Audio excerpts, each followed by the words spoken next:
Faltam médicos no Brasil distante, nos rincões, nos bolsões de pobreza. Problema que se agravou quando os profissionais cubanos deixaram o programa Mais Médicos. Eu não tenho medo de ir para onde o Brasil precisa de mim. Eu trabalhei lá na serra, em Guatemala, onde o pobre é mais pobre que os mesmos pobres. Eu sei o que é você ter um município, oferecer 30 mil para um médico, que às vezes o município nem tem condição de pagar isso, mas se obriga a oferecer esse valor e não ter ninguém disponível para estar lá. O mapa de distribuição de médicos no nosso país segue objetivamente o mapa da riqueza do nosso país.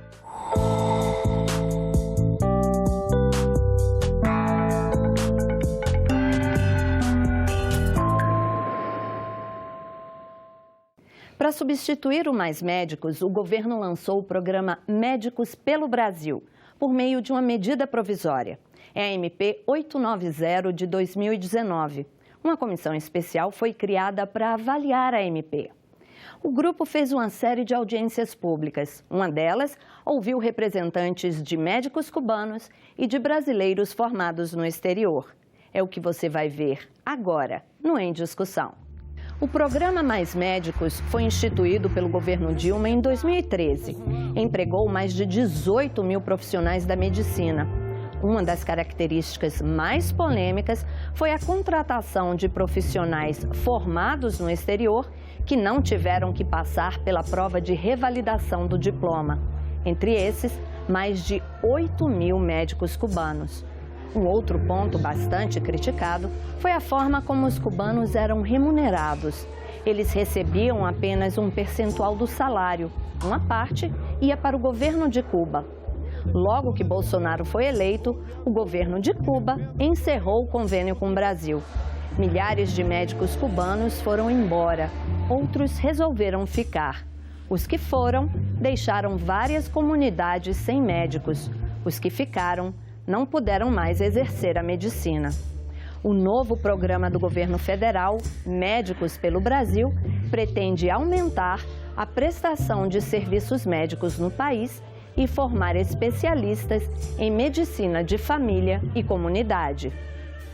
O novo marco legal que está sendo colocado, ele é muito mais pobre do ponto de vista do que vinha sendo colocado pelo programa Mais Médicos. O programa Mais Médicos também tinha várias limitações, também tem suas contradições, ele não está em debate, mas é importante também a gente destacar isso. Contudo, o programa Mais Médicos conseguia deixar claro para a gente que uma linha de encadeamento tem que ser construída para pensar esses desafios de garantir médicos pela nossa população. Ou seja, tem que ter uma forte ação de provisão, ou seja, um planejamento. A gente tem que olhar para 20 anos, quantos médicos nós vamos precisar no país, de quais especialidades nós precisamos desses médicos para a gente poder garantir aspectos do aparelho formador, especialmente regulando a questão de especialistas no nosso país. A realidade do município pequeno é assim, ó. Eu sei o que é você ter um município, oferecer 30 mil para um médico, que às vezes o município nem tem condição de pagar isso, mas se obriga a oferecer esse valor e não ter ninguém disponível para estar lá ou disposto para estar lá. Então, por isso que eu digo, você ter a iniciativa de ter um programa para levar médicos para os mais profundos rincões do Brasil é realmente muito necessário, é estratégico, nós precisamos apoiar. E as questões menores, acho que a gente tem que discutir, realmente estar aberto para o debate, independente de ser Mais Médicos ou Médicos pelo Brasil.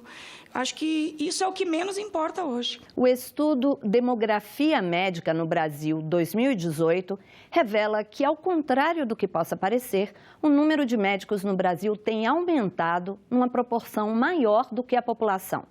O país tem hoje mais de 450 mil médicos, ou seja, 2,18 profissionais para cada 1.000 brasileiros.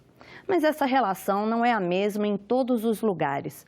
O Distrito Federal, por exemplo, é a unidade da federação que tem mais. São 4,35 médicos para cada 1.000 pessoas. Já no Maranhão, a razão é de apenas 0,87. Menos de um médico para cada 1.000 habitantes. O problema, então, é o número de médicos ou a distribuição deles pelo território nacional? Nós temos poucos médicos, esses médicos estão mal distribuídos no território nacional.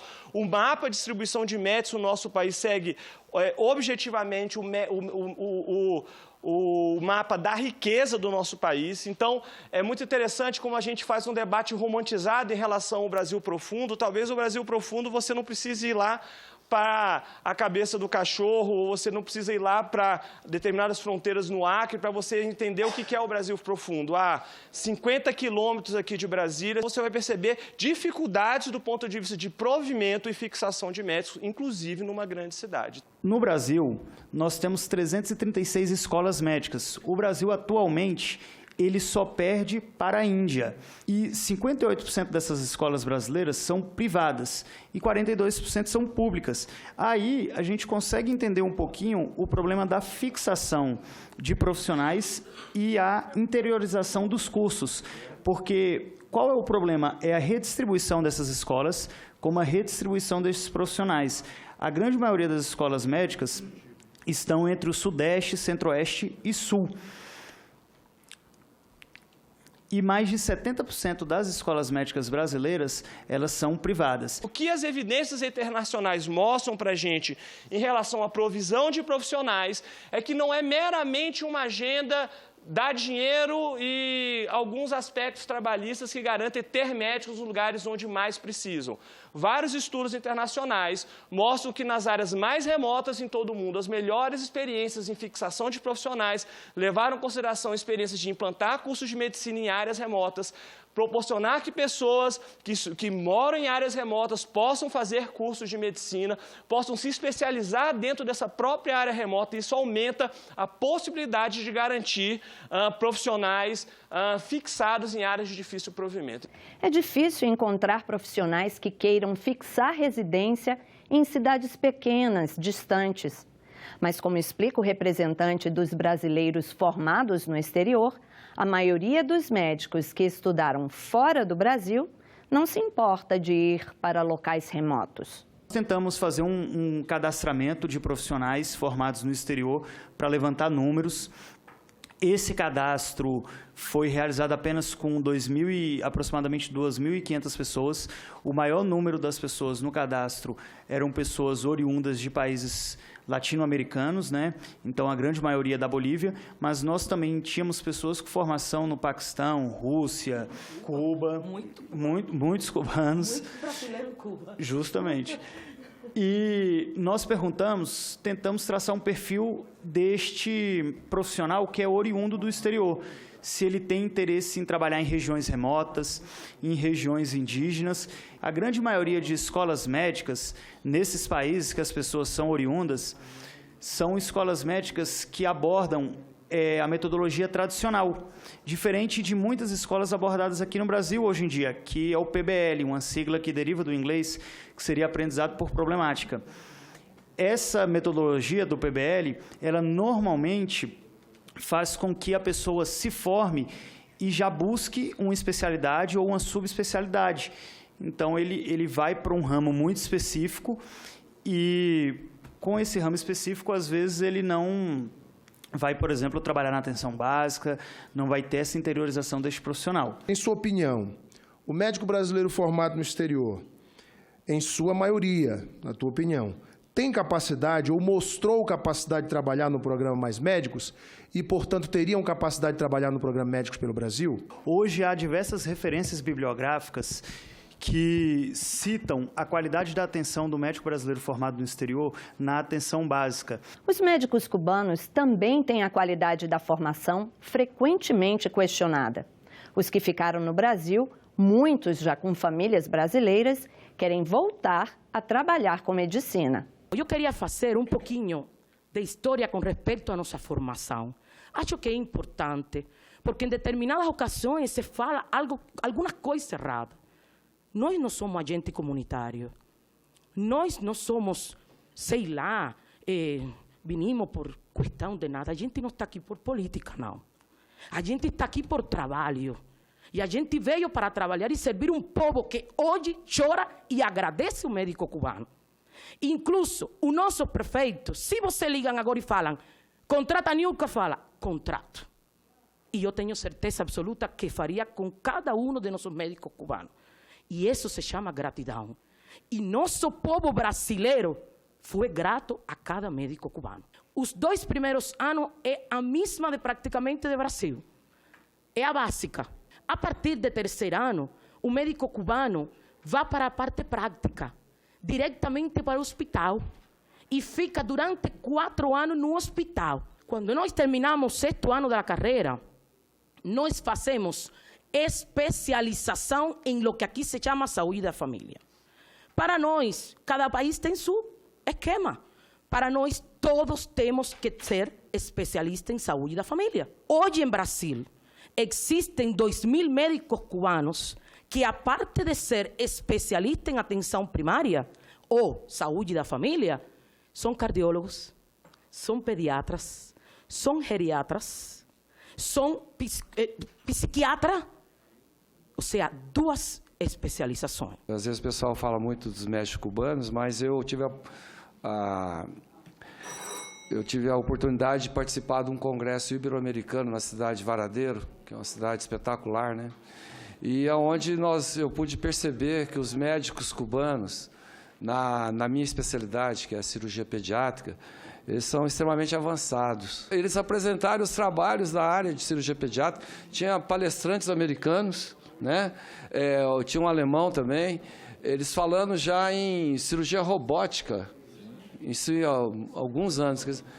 Exatamente. Então, assim, a gente tem que valorizar e nós temos que resolver essa situação, né? Porque são brasileiros que agora, né, nós temos que dar todo esse apoio. Eu não tenho medo de ir para onde o Brasil precisa de mim. Eu trabalhei lá na serra, em Guatemala, onde o pobre é mais pobre que os mesmos pobres. Esse é o povo que o médico cubano gosta de tratar. A gente não gosta de tratar pessoas que não olhem para a gente, não. Porque nós gostamos de olhar para o paciente. Portanto, amamos quando o paciente fala, nossa, essa médica é nota 10. E esse é o povo que nós queremos assistir. E essa é a oportunidade que estamos pedindo hoje a esta casa com os médicos cubanos. Eu digo que para se trabalhar na atenção primária, na atenção básica, seja lá qual nome que for, não muda nada, né? Eu sou médico, sou cardiologista, mas nem todos os médicos têm a vocação. Eu acredito que vocês que ficaram, esses 1.700, 2.000 que sejam, certamente são os vocacionados que decidiram ficar, né, no Brasil e contribuir, ter oportunidade, né, de fazer a prova do Revalida, desde que aprovados possam, né, ter a oportunidade de entrar, de trabalhar no programa Médicos pelo Brasil. O Revalida é o Exame Nacional de Revalidação de Diplomas Médicos expedidos por universidades estrangeiras. Ele torna válido esses diplomas para que o profissional possa exercer a medicina aqui no Brasil. Considerado rigoroso, o Revalida é dividido em 2 etapas, uma prova escrita e uma avaliação de habilidades clínicas. Pela legislação atual, o exame é feito apenas por universidades públicas, mas não tem sido aplicado com frequência. Participantes da audiência querem que o programa Médicos pelo Brasil determine, por lei, as regras de aplicação do Revalida e que estenda a responsabilidade também a universidades privadas. Sou médica brasileira formada em Cuba pela Escola Latino-Americana de Medicina. A Associação Nacional Médica Mayra Facchini, ela foi fundada em 2007. E nós somos a vanguarda dessa discussão do processo de revalidação como entidade de médicos formados no exterior. Para mim é bem complicado a gente voltar a esse tema, passados-se já quase 10 anos, né, do qual a gente discutia já em 2005 o processo que era restrito, que eram apenas no início apenas uma universidade que abria inscrição para o processo de revalidação, que era a Federal do Mato Grosso, e a Federal de Minas Gerais passou 2, 3 anos depois a voltar a ter processo seletivo contínuo. A gente trouxe para o MEC o problema, só que nós tínhamos algumas amarras com relação à própria autonomia universitária, né, que cada universidade tem autonomia para abrir esse processo regular.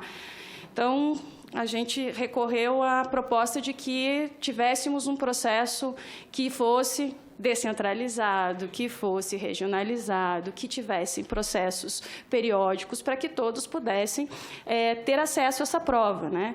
Observamos que os países desenvolvidos estabelecem processos regulares, bem definidos, periódicos e descentralizados. Novamente, a critério de elucidação, eu gostaria de trazer alguns números. A Inglaterra, por exemplo, 36% dos seus médicos são médicos oriundos do exterior. E a Inglaterra é um exemplo de atenção básica, tem uma atenção básica bem definida, e tem 36% dos seus médicos formados no exterior. Nos Estados Unidos, tem 22,5% dos profissionais formados no exterior. E, nos últimos anos, houve um aumento de 40% nessa procura.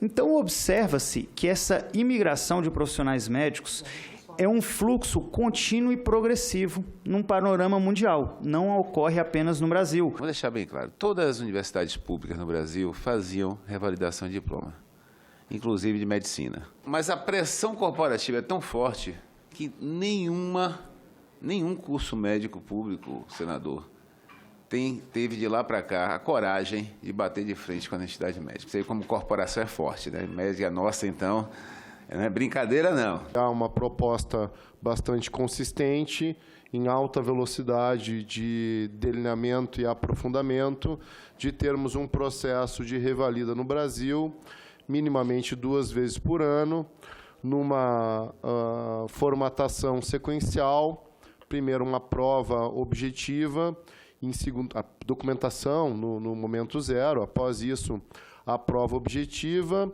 a prova de habilidades e aí a necessária ou não complementação com algumas atividades discentes junto a universidades. Quais as diferenças dessa proposta em relação ao que temos hoje? É a garantia de 2 provas ao ano, é a inclusão das universidades privadas de alto desempenho para a etapa da prova de habilidades e também para a oferta das atividades discentes e também a participação voluntária, do pagamento da sua participação de cada médico que vai fazer o revalida. A proposta que coloca um pool de universidades privadas para gerir o programa, para gerir o processo de revalidação, fere o princípio da Lei de Diretrizes e Bases, né, que pelo que eu saiba ainda não foi modificada. Como é que vai colocar numa medida provisória algo que é inconstitucional, né? Um dos pontos da medida provisória que gerou polêmica foi a criação de uma agência para executar o programa Médicos pelo Brasil, a ADAPS, Agência para o Desenvolvimento da Atenção Primária à Saúde, concebida para ser um serviço social autônomo na forma de pessoa jurídica de direito privado e sem fins lucrativos. A ADAPS deve ser responsável pela contratação de médicos mediante processo seletivo. O vínculo empregatício deve ser regido pela CLT, a Consolidação das Leis do Trabalho. A Agência de Desenvolvimento da Atenção Primária, na nossa leitura, é uma tentativa de privatização do Sistema Único de Saúde por meio da atenção primária à saúde. Primeiro, do nosso ponto de vista, isso é a questão de colocar um serviço social autônomo, que é uma entidade paraestatal, a questão não se finda só numa questão de direito público, se é de direito privado. Se é de direito privado, então que seja uma fundação pública de direito privado, mas é uma fundação pública.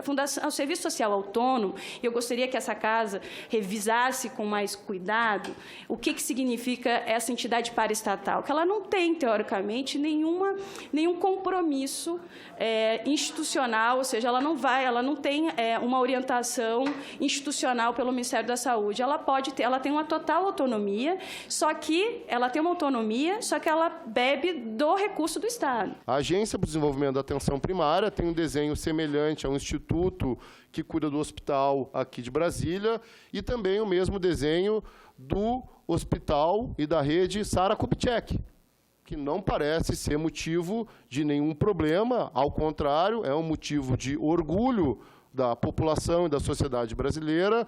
O SARA é um serviço social autônomo que faz prestação de cuidados em saúde eminentemente pública para toda a população brasileira, inclusive numa área de bastante sofrimento, que é a área de neurologia e traumato-ortopedia no Brasil. E, além disso, esse dispositivo traz a agilidade que o Estado brasileiro não tem conseguido apresentar para a sua sociedade, se caracterizando, na maior parte das vezes, como muito lento para conseguir atender às necessidades mais prementes da população. A experiência que nós temos aqui no Distrito Federal com o Instituto Hospital de Base, hoje nós estamos vendo, 9 meses depois da entrada institucionalizada da gestão das UPAs no Distrito Federal, até hoje não contrataram profissional, não agilizaram os processos de compra de equipamentos, e as pessoas continuam do mesmo jeito, sendo geridas por um instituto que é um serviço social autônomo,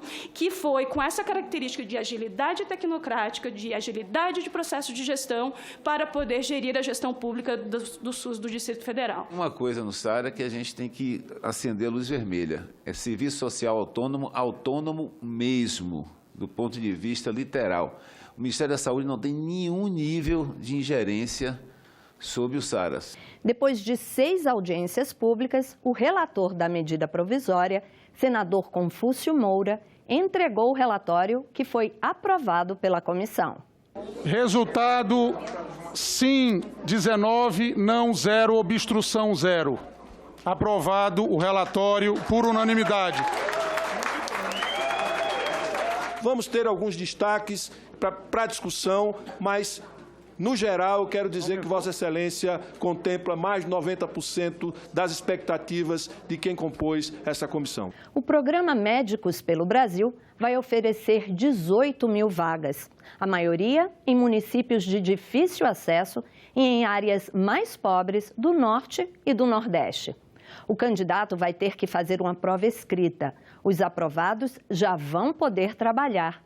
E quem não tiver especialização em medicina da família deve fazer um curso de 2 anos. Nesse período, vai receber uma bolsa formação. Os cubanos que trabalharam no Mais Médicos vão poder ser contratados por 2 anos, mas só quem tiver permanecido no Brasil após 13 de novembro de 2018, quando o acordo com Cuba foi desfeito. Quem foi não volta, quem está fora não vem. Somente aqueles que permaneceram, que estão na condição de refugiados ou em outras condições de aspecto humanitário que nós resolvemos acolher. De acordo com o relatório aprovado na comissão, o Revalida deve ser aplicado 2 vezes por ano por universidades públicas e privadas. E a agência ADAPS deve mesmo ser criada. Uma emenda que havia sido rejeitada pelo relator acabou sendo aprovada pela comissão. Ela permite aos estados firmar acordos com organismos internacionais e universidades estrangeiras para executar diretamente o projeto Mais Médicos para o Brasil dentro do antigo programa Mais Médicos. Uma questão que foi trazida por vários dos parlamentares aqui, que é a preocupação de que essa meta de 18 mil médicos não será cumprida apenas por profissionais que têm CRM aqui no Brasil. Então, ela permite, por exemplo, que os médicos formados no exterior, enquanto não tiverem o Revalida, que possam atender a nossa população, cuidar das pessoas, sendo trazidos pelos estados e pelos municípios, sob acompanhamento do Ministério da Saúde. Aprovada a emenda, fica vencido o relator, serão feitos ajustes redacionais necessários para se cumprir a decisão da comissão. A medida provisória é um instrumento com força de lei adotado pelo presidente da República em casos de relevância e urgência. Ela vale imediatamente, mas tem que ser aprovada por deputados e senadores para se tornar uma lei definitiva. Durante o processo, ela geralmente é modificada. O prazo para o Congresso Nacional concluir a votação dessa MP, que cria o programa Médicos pelo Brasil, é 28 de novembro. O Em Discussão fica por aqui. Você pode acompanhar os programas da TV Senado pela internet. Obrigada pela companhia e até a próxima.